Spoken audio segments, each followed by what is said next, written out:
निकुंज शायद स्टूडियो में तैयार हो रहे हैं। निकुंज से सुबह आज हम बात भी करते हैं। निकुंज, good morning.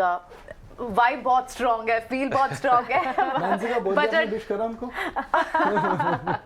How sweet of you, Nikunj. Thank you so much. Nice to meet you. Hi, good morning. Following your work, so just very, I mean, incredible what you put out. Actually, it's quite incredible. Investors के दोस्त हैं ये। हाँ। लेकिन ये बताइए निकुंज, market के बारे में कि बाजार इस समय 90 पॉइंट SGX निफ्टी दिखा रहा है। क्या फाइनेंस मिनिस्टर बाजार के डर को एड्रेस करेंगी और लॉन्ग टर्म को अनछुआ छोड़ देंगी या लोगों के हाथ में पैसा डालेंगी? आपकी फाइनल एक्सपेक्टेशंस?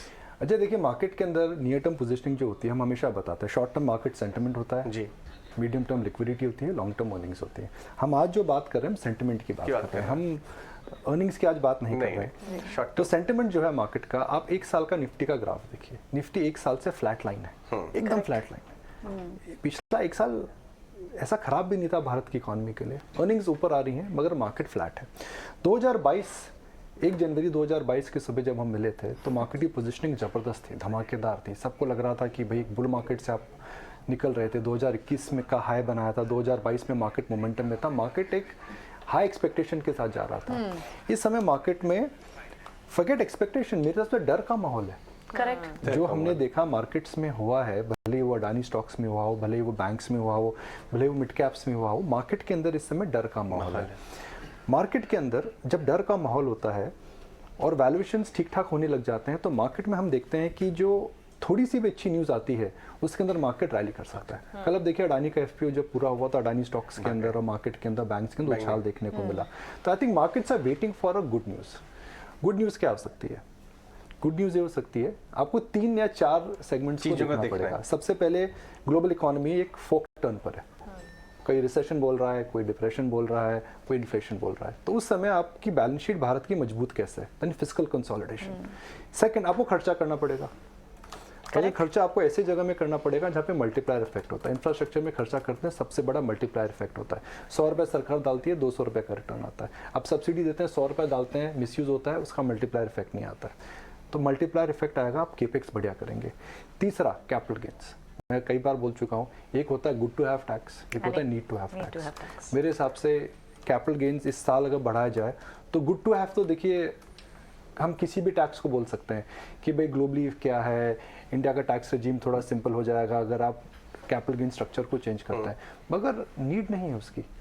आप टैक्स जब लगाते हैं जब आपको आयकर में प्रॉब्लम हो, इस समय फिस्कल जो आपका है मजबूत है, तो उससे जो आपको बेनिफिट मिलेगा वर्सेस मार्केट सेंटिमेंट में जो इम्पैक्ट आएगा, I think the risk reward ratio जो हम हमेशा बोलते हैं, it is not in favour of putting a tax.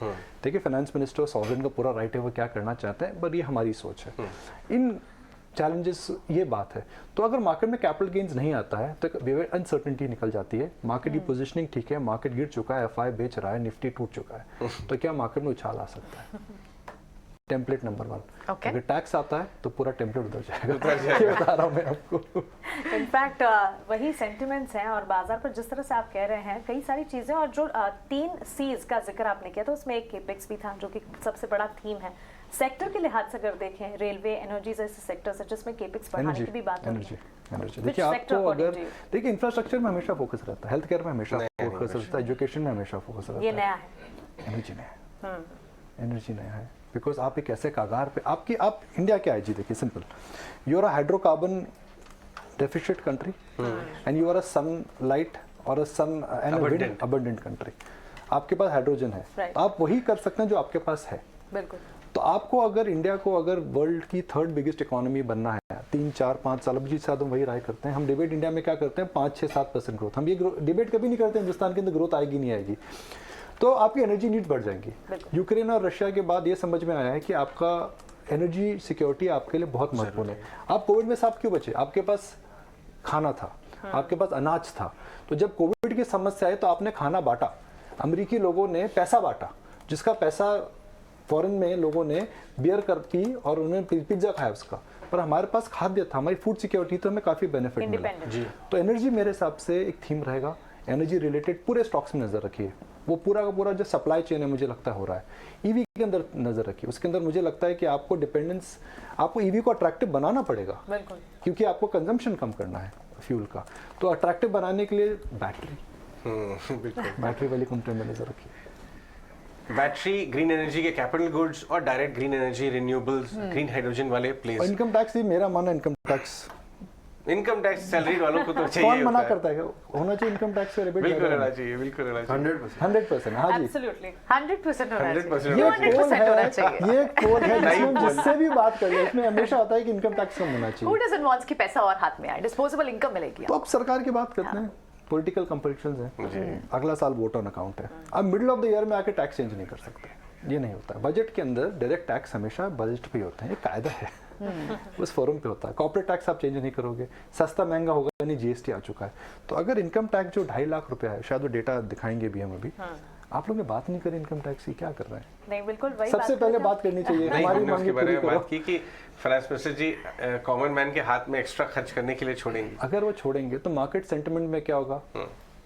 2 wheelers, 4 wheelers, rural, साबुन, तेल, पिक्चर, उस थीम पे नजर रखिए। अगर टैक्स कटाता है, मेरा मानना आना चाहिए, ओके, बिकॉज इन्फ्लेशन बढ़ चुकी है। जेटली साहब ने 2018 में टैक्स स्लैब चेंज करा था, 18 के बाद शायद नहीं करा है, 18 के बाद 4 साल हो गए। इन्फ्लेशन देखिए एक बड़ा चेंज हुआ है अजय, हम एक लो इन्फ्लेशन रिजीम से हाई इन्फ्लेशन रिजीम में आ रहे हैं। 2015 से 2020 तक आपकी इन्फ्लेशन कम रही थी, स्ट्रक्चरल कम रही थी, कोविड से पहले भी कम रही थी। 2020 से 2025 में इन्फ्लेशन ज़्यादा रहेगी, तो आपको कुछ तो करना पड़ेगा, और इलेक्शन भी आ रहा है, तो एक और थीम हो सकती है। इनफैक्ट उन्होंने